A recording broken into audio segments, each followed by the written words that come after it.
The examination hall of the Galactic Military Academy stretched across 3 football fields, its crystalline walls refracting the light of distant stars. 200 cadets from across the known galaxy sat in perfect rows, their various appendages, tentacles, and limbs poised over holographic answer sheets. Among them sat 2 humans, Susan Chen and Lucas Morrison, representatives of the newest species to join the Galactic Coalition. Instructor Vexthor, a towering Krillian with obsidian scales and 4 precisely coordinated arms, distributed the final examination with calculated efficiency. His species had dominated military strategy for 3,000 years, and his reputation as the Academy's most demanding instructor was legendary. The survival rate of his course was merely 42%. "You have 1 standard hour," Vexthor announced, his translator rendering his hissing speech into a dozen languages simultaneously. "Question 7 is weighted at 30% of your final grade. Read carefully." Susan glanced at Lucas across the aisle. He gave her a subtle nod, his expression calm despite the tension radiating from their alien classmates.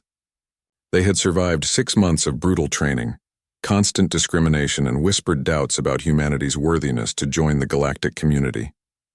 This was their final hurdle. She activated her answer sheet and scrolled to question 7. List 3 efficient methods to neutralize a Zorgon warrior in close quarters combat.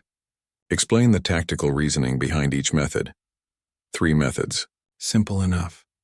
The Zorgons were the Coalition's primary enemy, 12 feet tall armored exoskeletons, acid blood, and neural clusters distributed throughout their bodies, making them nearly impossible to kill with a single strike.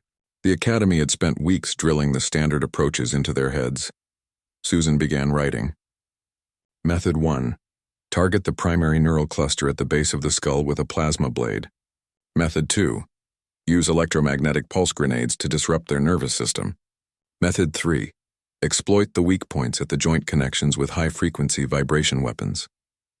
She paused, her stylus hovering over the holographic surface. 3 methods. But that wasn't how humans thought, was it? 3 was the minimum, not the maximum. Her instructors back on Earth had always praised her creativity, her ability to see solutions others missed. Wasn't that what made humanity special? The Academy wanted 3, but what if she gave them more? Susan's stylus began moving faster. Method 4. Introduce a rapid freezing agent into the atmospheric controls, making their exoskeletons brittle. Method 5. Use psychological warfare by broadcasting high-frequency sounds that mimic Zorgon mating calls, creating confusion in their ranks. Method 6. Deploy microscopic nanobots programmed to corrode their armor from within. Across the aisle, Lucas was experiencing the same revelation.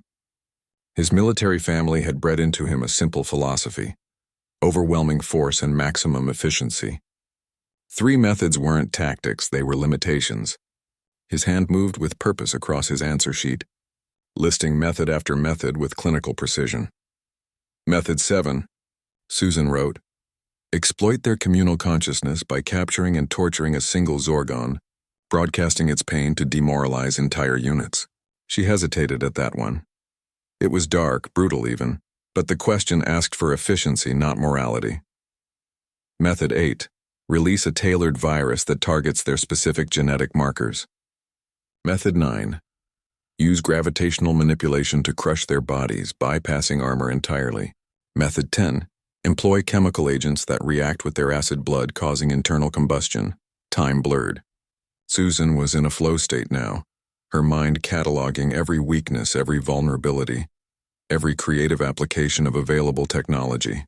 Beside her, a Thraxian cadet with 6 eyes had already submitted his exam and was watching her with growing alarm. Method 15, hack their neural implants and turn them against each other. Method 16, create a false retreat scenario, lure them into a contained space and flood it with water. Their species couldn't swim due to their dense bone structure. Method 17, use holographic technology to make them see threats where none exist, causing friendly fire incidents. Lucas finished Method 22 and glanced at the timer. 30 minutes remaining. He could stop here. It was more than enough to prove his competence. But the question nagged at him. If 3 was the standard, what would 30 say about human tactical thinking? Method 23, he wrote.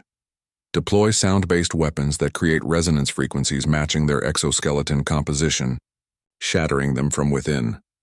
Instructor Vexthor paced between the rows, his trained eye assessing each student's progress. Most were finishing, their expressions ranging from confident to defeated. He paused behind the human female. Susan, curious about Earth's military doctrine, what he saw on her holographic screen made his primary heart skip a beat. She was on method 27. The question had asked for 3. Vexthor leaned closer, his translator struggling to process what he was reading. Method 4. Detailed environmental manipulation tactics that no galactic military had ever considered. His secondary heart began racing as he read Method 7. Psychological torture as a tactical weapon.